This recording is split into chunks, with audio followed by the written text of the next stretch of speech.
everyone.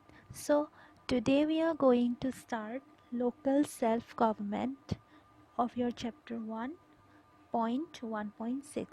So we will see the emergence of local self-government in India. So how it came to India.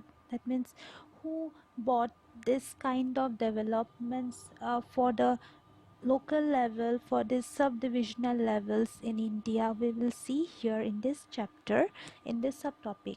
So before this we have already studied the changes of the Act 1861.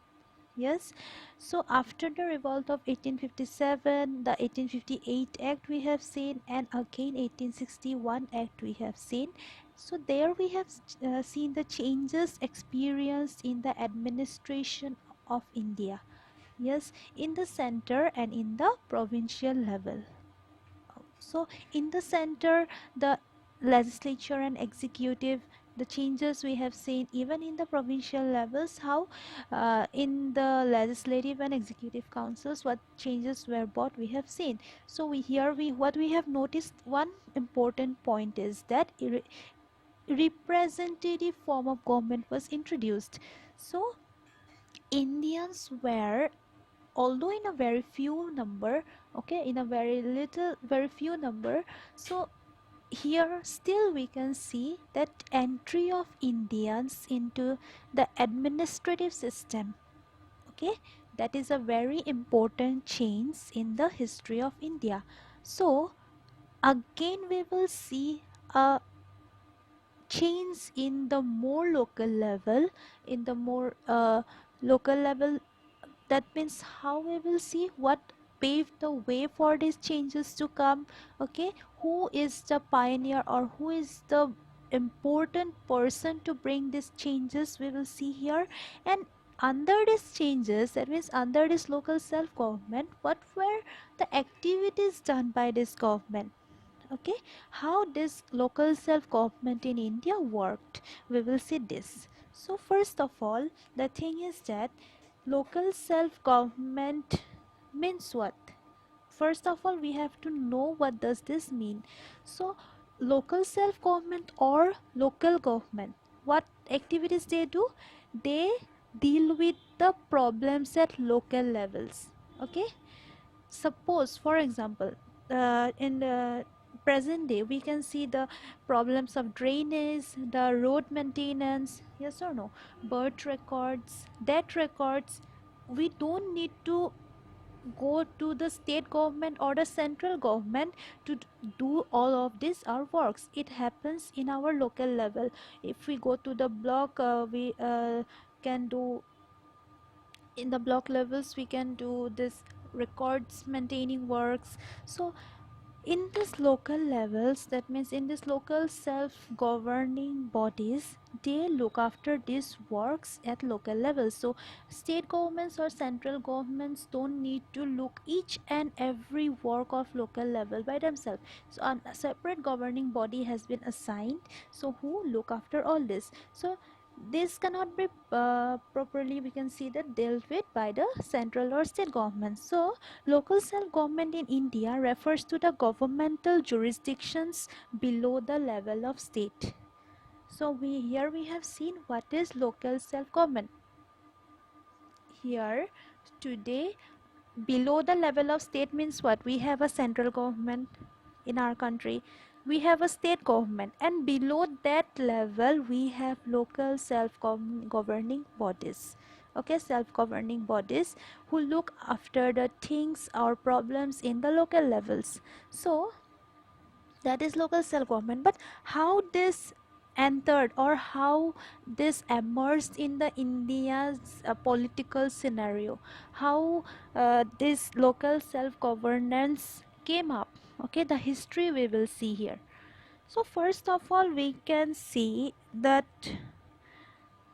this came up, that means local self-government is a thing like freedom was first tasted by Indians through this governing bodies. Okay, local government's introduction in India was a kind of first taste of freedom to the Indians.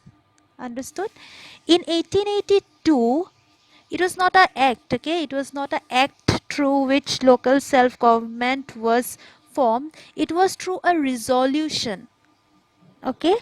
And who granted this local self-government to the Indians? It was Lord Ripon, okay? He was the father of local self-government in India, we can see.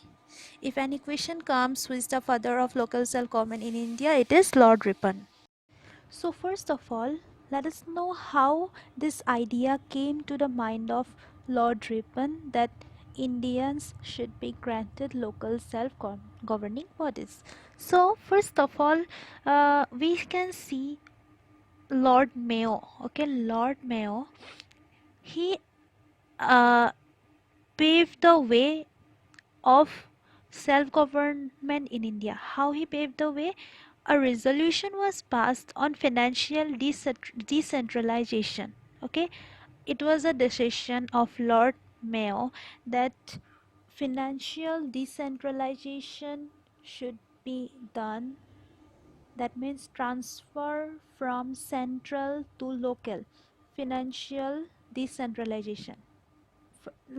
First of all, keep in mind that this resolution is not about self-governing bodies. It was just financial decentralization first. Okay, at first the idea was financial decentralization. That means financial activities will not only be controlled by the center but also at local or provincial levels. They will, that means their activities, financial, any matter will be looked after by the provincial or local levels also. Okay, each and every provincial and local matters now won't be looked after by the center in terms of financial matters. So this resolution, what it gave provinces the responsibility to look after education, health, registration, okay, prison, police, all this in the provincial levels will be looked after by the uh, provinces. That means here decentralization is starting. Okay, so and for the provinces, okay, they have requirements, they are internal requirements. So to fund all these requirements, there were rules by the center. There was rules how these provinces will be funded, because if the provinces are to look after their own matter, financially their own matter, they will need some basic requirements, some fundings to look after all this. So there will be a new set of rules how the provinces will be funded. And in through this set of rules, what was decided that the provincial governments, okay, those provincial governments who will look after their own provinces, they will make their own funds. How will they make? By imposing taxes locally in their areas. They will impose their own taxes, they will collect it, and it will act as a fund for maintaining their own province. Understood? So how the funds will be gathered? Through taxes imposed by them in local areas. So this was a resolution passed by Mayo. And through this resolution of Lord Mayo, Lord Ripon laid the foundation of self-government in India. Okay, through this resolution of Lord Mayo of decentralization, it sparked the idea in the mind of Lord Ripon that Indians should be given self-government. So there are some objectives. Okay, Lord Ripon was a person with particular objectives regarding his decision. Okay, regarding the decision that self-government should be given to India, he had some particular objectives. First of all, he wanted to boost the administrative efficiency. Okay, and by giving political by giving this by giving self-government to India, what will happen as a result? It will be a scope for the Indians to get political education. This is another objective of Lord Ripon. Okay, so he thought that by giving self-government, political Indians will acquire some political knowledge by self participating in self-government, and this will, as a result, boost their administrative efficiency. So another thing is that he observed that uh, there was Indians during that time who encouraged, that means who were attracted toward modern education, and uh, on the other hand, Lord Ripon also encouraged the spread of modern education. So he thought that he will inspire these people he will inspire these people to come into administration and educate themselves politically.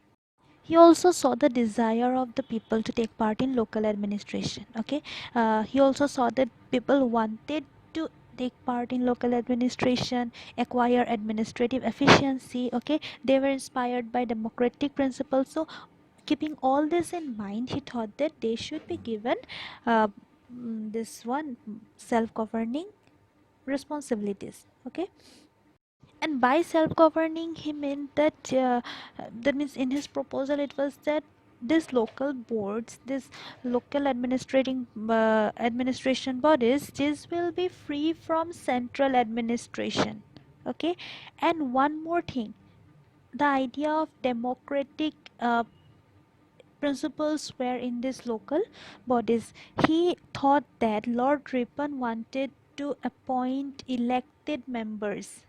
Okay, the idea of election was not there till then in India. Election, that means we will elect. Selection is a different thing and election is a different thing. Selecting means randomly anyone, any higher official can select it, but election means you have to vote. Okay, so this election was not in a higher level, but it was for local bodies, local governing bodies. So in this self governing bodies in local level, the members, you will see later that most of the members Lord Ripon wanted to appoint those who were elected. So this was the objective of Lord Ripon. Okay, why he wanted to introduce self government in India, this was his objectives. So as a result, in 1882, we will see that a historical resolution was passed, okay, through which in each subdivision the mm, in of India means the British government in India, he wanted to provide a primary board in the rural areas under each local board if required. Okay, under each local board in the rural areas he wanted to introduce or provide a primary board. Okay, so and majority of the members of the local boards was to be appointed by election, so that the Indian people could get the full training of managing their own affairs. So this is the first sense of democratic government. That not exactly government, uh, that means that time India was not democratic. Okay, nowadays we have the democratic principles, but that time they were just getting to taste all this. They were just getting they were very new to all these principles, democracy, that means election. Okay, because Indians were very new to administration during that time. They wanted to get into it. They were very much inspired by these democratic principles. Okay, through this self-governing bodies in very local level, in provincial level, in local level, in primary level, they got this chance. Understood? So it was to be implemented all over India. Lord Ripon said that instructed that these resolutions on local self-government was to be implemented all over India. And how these local boards were to be established? In some provinces it will be established in the districts itself, and in some other provinces it will be established in subdivisional level. Okay, that means subdivisional is different level of administration. That means a place is administered, for the efficiency of administration it is divided into different levels. So in the districts it was established sometimes these local boards, and in some areas it had to be established in subdivisional levels also. So where it was established in subdivisional level, it basically in Assam these local boards were formed in subdivisional level. Okay, the main interesting thing is that not only rural areas but also the town areas were both brought under the local self-government. Okay, during that time both town and rural areas were coming and gradually coming under the local self-government administration. Understood? So, by this resolution, what happened in 1882? Town committees and municipal boards were formed. As we have today now, municipal boards, town committees. For what kind of matters they look after?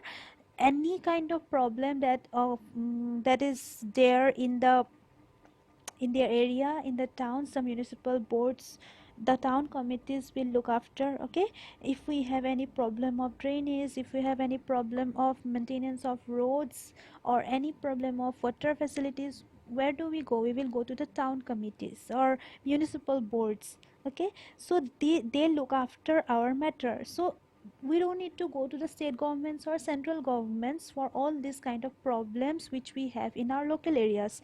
So this is the thing, this was first experienced by the Indians. Why am I saying? Because here Indians will get appointed to manage their own affairs. So here what they are getting appointed to manage their own affairs, and they were gradually knowing how to rule or how to look after the affairs of a area through administrative perspective. Okay, that means we also know what are the problems of our area, but we are not in the government, we don't serve through a government to solve these problems.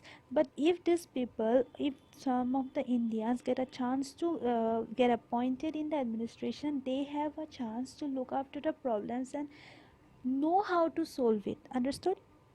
So this was the change that was coming to these levels in India, and it was, that is why I'm telling, it was the first taste of freedom.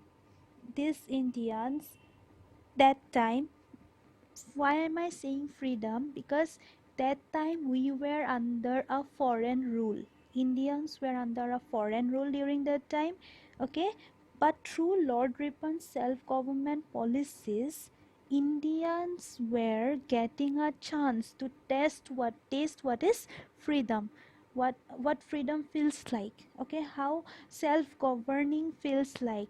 That means how it feels like to be governed by our own people. So all this taste, they were just getting newly. So as I have told that mainly it was a democratic body in this local levels, democratic form of government.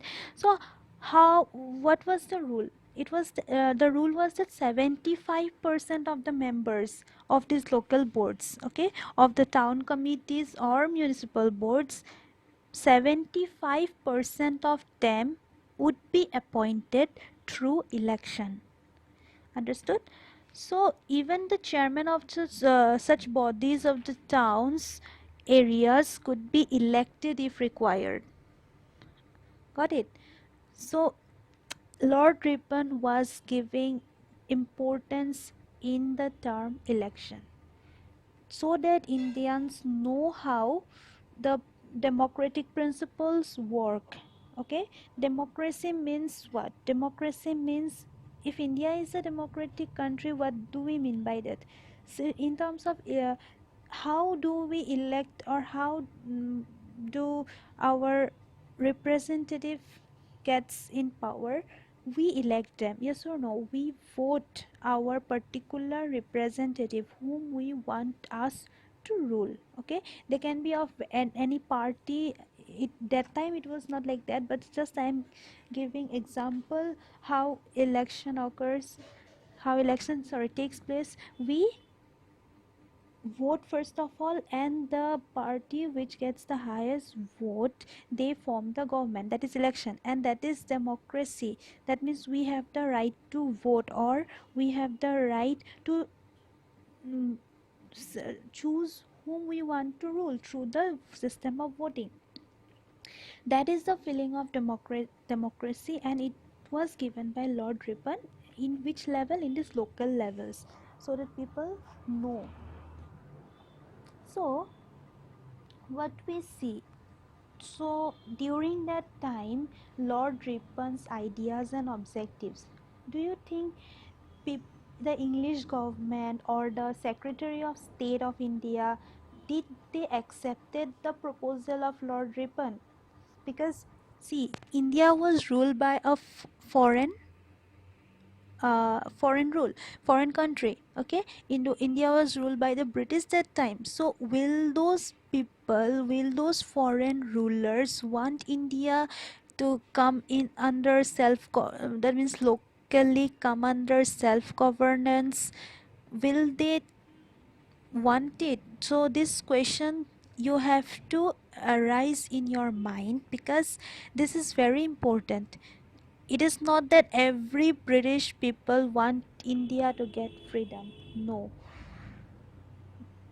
It is obviously different in the case of Lord Ripon, that his ideas and objectives were different. That is why he wanted India to get self-government. But it was not the same with every Britishers or the British rulers. Okay, it was not the same. So what we see, did they approve it? Did they approve self-governing bodies? So what we see, no. The Secretary of State, he rejected many proposals of Lord Ripon on self-government. Okay, the English government particularly did not support the proposals of Lord Ripon to increase the number of elected members in the local boards. So this idea of election was also rejected. Okay, to appoint members in the local boards, and self-government, that these British were first of all, the Britishers, they were first of all hesitating. They were first of all disapproving these ideas of Lord Ripon. They were rejecting these ideas of Lord Ripon, so initially. So what we see, the activities of Lord Ripon were given very high resistance by the English government. Okay, so Lord Ripon, his objectives, his ideas, it was not easy to accomplish completely during that time. So although we can see that the British government was opposing Lord Ripon's ideas, but it is a very memorable chapter in history that India was getting the test of freedom through what, self-government in India.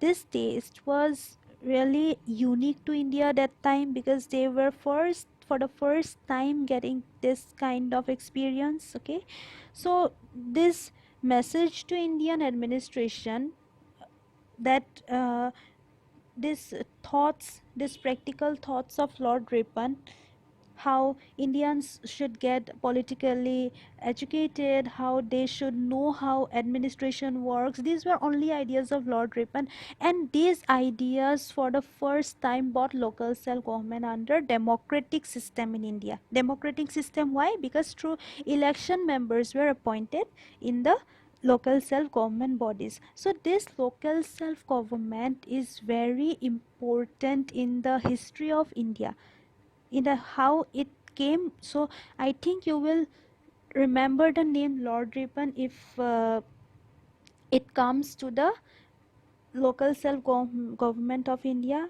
So who is the father of local self government of India?